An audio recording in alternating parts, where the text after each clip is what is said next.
कर लिए। पुराने शहर के अंदर एक वबा चल रही है, सो मजलिस में आ रहे, इतिहास से रहो, बीजेपी आ रही, बीजेपी आ रही। अरे बिहार में जाके, बिहार में बीजेपी को कामयाब करा के हुकूमत बना के आए, यूपी में जाके बीजेपी की हुकूमत बना के आए। जब वहाँ के मुसलमानों का ख्याल नहीं करें, यहाँ बीजेपी की हुकूमत बन जाएंगी, यहाँ के मुसलमान यूपी के परेशान हो जाएंगे। योगी जैसा कुत्ता हो, योगी जैसा कुत्ता जो है हुकूमत का सीएम बन जाएगा। 60-60 सीट वहाँ पे लड़ा के ओटा काटे। अच्छा, ओटा काटे तो जाने दो, वहाँ जाके जो तकरीरें करे तो वहाँ पे हिंदू मुत्तहद हो गए।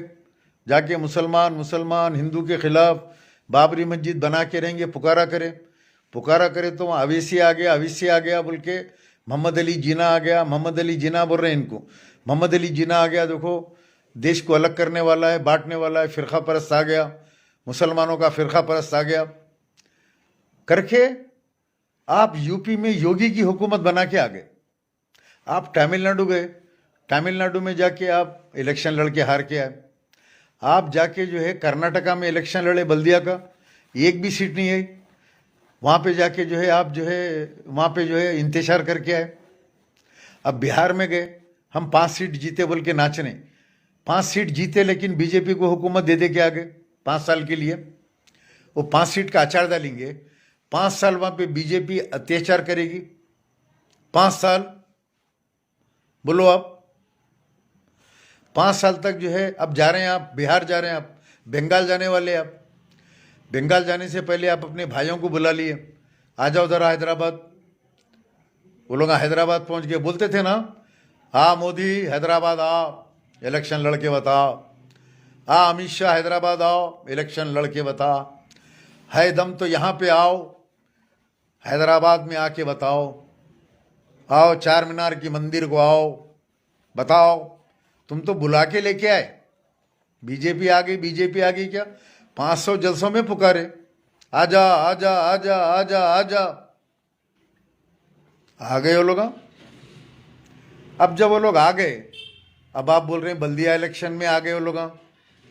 बल्दिया इलेक्शन में आ गए, अब एमएलए इलेक्शन में भी आ जाते वो लोग। तुम्हारा जाके पुकार रहे हैं। अब बंगाल जाएंगे, ममता बनर्जी की एक ही हुकूमत है मुसलमानों की तायद की। ममता बनर्जी का खिला तोड़ना चाह रहे हैं आरएसएस, हिंदुत्व, उनको ममता बनर्जी हुकूमत गिराना है। एक ही एजेंडा है कि ममता बनर्जी टस से मस नहीं हो रही है। अब जाके ममता बनर्जी का मजबूत गढ़ गिराएंगे वो ममता बनर्जी दीदी, जो सीएए एनआरसी पे चीफ मिनिस्टर सबसे पहले निकल के हिंदुस्तान में एहतजाज करी, लाखों आदमियों को लेके मुसलमानों का साथ दी। वो ममता बनर्जी जो सबसे ज़्यादा मुस्लिम उम्मीदवारों को कामयाब करती, एमएलए बनाती। वो ममता बनर्जी जो सबसे ज़्यादा एमपी जिता के वो जो है वो भिजाती पार्लियामेंट के अंदर। वो ममता बनर्जी सबसे पहले हिंदुत्व के खिलाफ, आरएसएस के खिलाफ हिंदुस्तान में सबसे बड़ी आवाज़ वेस्ट बंगाल के अंदर मुसलमानों के और सेकुलर हिंदुओं की आवाज़, दलितों की आवाज़, हर आवाज़ में सबसे पहले चीफ मिनिस्टर ममता दीदी है। अब ममता दीदी को बीजेपी को हराना है। अब उसके लिए हमारे हैदराबाद के जाएंगे बीजेपी के दलाल, बीजेपी के एजेंट, अमित शाह के दोस्त बंगाल जाएंगे। कल बोल दिए बंगाल जाऊंगा मैं, बंगाल जाके मुनाफिकत करेंगे। सीटें जीतो मत जीतो, इनके जाते वहाँ हिंदुओं में जोश आ जाएगा। अवैसी आ गया, मोहम्मद अली जिना आ गया, दूसरा मोहम्मद अली जिना आ गया। मोहम्मद अली जिना बोल रहे हैं इनको, दूसरा मोहम्मद अली जिना आ गया। अकबरुद्दीन अवैसी के तकरीरा, भड़काऊ भाषण, वो जो पुराने तकरीरा हैं, भगवानों को गालियां दिए सो, वो तकरीरा वहाँ व्हाट्सएप पे बीजेपी का आईटी सेल पूरा फैलाता। देखो हैदराबाद से आ रहा है और हमारे को जो हिंदुओं के खिलाफ ये बोलता है। वो लोग फिराते, घर घर फिराते, वीडियो मंदिर फिराते। उसके बाद वो हिंदू निकल के जो है अवैसी के खिलाफ बीजेपी को वोट देता। अब ममता बनर्जी की हुकूमत गिर जाती, इन्हों 1-2-3 सीट जीते तो जीतते, फिर यहाँ पे बाजे बजा के नाचते, मुसलमान बंगाल भी पहुँच गया, हमको लड़ने का हक नहीं है क्या? हम हिंदुस्तान में कहीं भी लड़ सकते, हमको हक है लड़ने का, हमको कोई नहीं रोक सकता। वहाँ खुश हो रहे हैं बीजेपी वाले। बीजेपी का जो सदर है बंगाल का, वो कह रहा है अवैसी साहब आपका वेलकम है, तशरीफ लाइए, आइए, वेलकम अवैसी साहब, वेलकम, आप आइए, आपको इलेक्शन लड़ना चाहिए, यहाँ पे आइए, आप हिंदुस्तान में कहीं भी इलेक्शन लड़ सकते, बिहार के सरकार आप यहाँ भी लड़िए इलेक्शन दबा के। फिर इनको हेलीकॉप्टर देते, फिराते, इनको पूरी सिक्योरिटी देते, और फिर के इन्हों मुसलमानों मुसलमानों मुसलमानों करते। चलो, उसके बाद बिहार भी, बंगाल भी गिर जाता, बिहार के सरकार। अब मुसलमानों गौर करो कि हिंदुस्तान में मरकजी हुकूमत, सेंट्रल गवर्नमेंट कैसा गिरेगी, ये बोलो आप। बीजेपी पार्लियामेंट में से कैसा खत्म होगी? बीजेपी की हुकूमत कैसा खत्म होना, कौन खत्म करना? क्या दिल्ली में मरकज की हुकूमत, बीजेपी आरएसएस की हुकूमत, क्या असदुद्दीन अवैसी अकेले एमआईएम पार्टी के क्या दिल्ली में हुकूमत गिरा सकते या ख़त्म कर सकते? मुसलमानों को ये सोचने की ज़रूरत है। मुसलमान ये मुद्दे पे सोचो, दिल्ली से बीजेपी की हुकूमत कौन गिराएगा? कैसे गिरेगी बीजेपी की हुकूमत? सोचो मुसलमानों, सोचो, जज्बात में मत आओ। दिल्ली में कांग्रेस बीजेपी की हुकूमत गिराने के लिए पूरे सियासी पार्टियों को एक जगह करना पड़ेगा, स्टेट के जो गवर्नमेंट है उनको रखना पड़ेगा। ये 7 सीटा इन्नी मिन्नी के एक एमपी, ये 40 कारपोरेटर जीतने से नरेंद्र मोदी थोड़े ही हटेगा यार, बीजेपी थोड़े ही सेंट्रल गवर्नमेंट से हलेगी।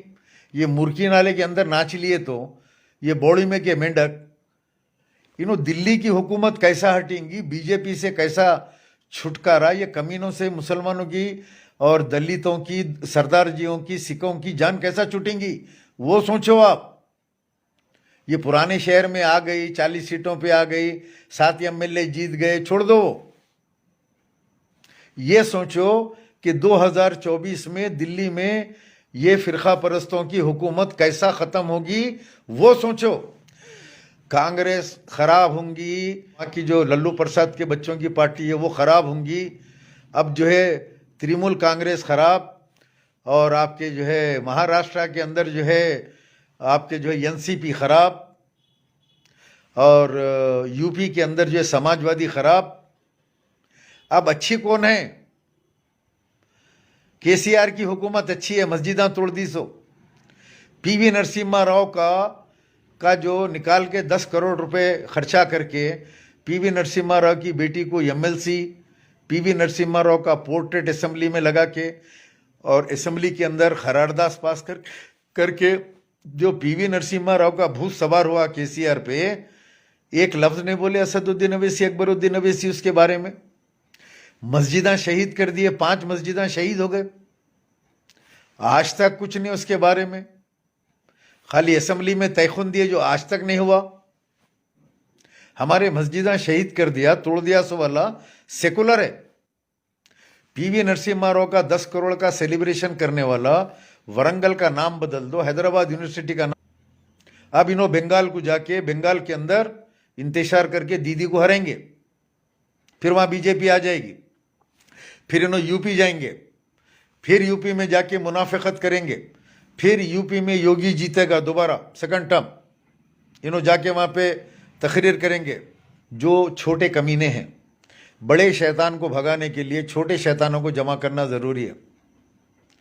आरएसएस बीजेपी से आपको जान छुड़ाने के लिए देखो आर्टिकल 370 हटा दिए कश्मीर का। आज तक वहाँ पे लाखों मुसलमान कश्मीरी भूख और प्यास की ज़िंदगी गुजार रहे हैं। औरतों का रेप, जवान बच्चियों का रेप, मार धाड़, गोली, बमबारी, आप तक हम तक न्यूज़ नहीं पहुंच रही है। कश्मीर की हालत बहुत ख़राब है।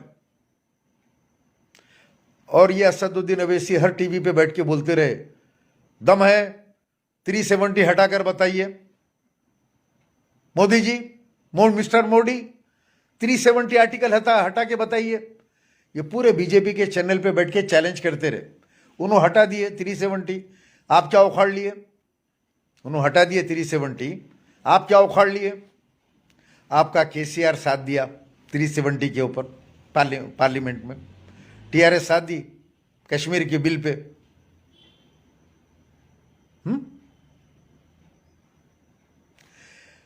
केसीआर वहां साथ दे रहा 370 पे, ट्रिपल तलाक पे, जीएसटी पे। 6 साल केसीआर मोदी साहब के डायमंड उठाते रहे जाके तेल लगा के। 6 साल में केसीआर अन्ना मोदी जी की हर बिल की तारीफ करे और हमारे असद बाबा खड़े के बिलों की मुखालिफत पार्लियामेंट में।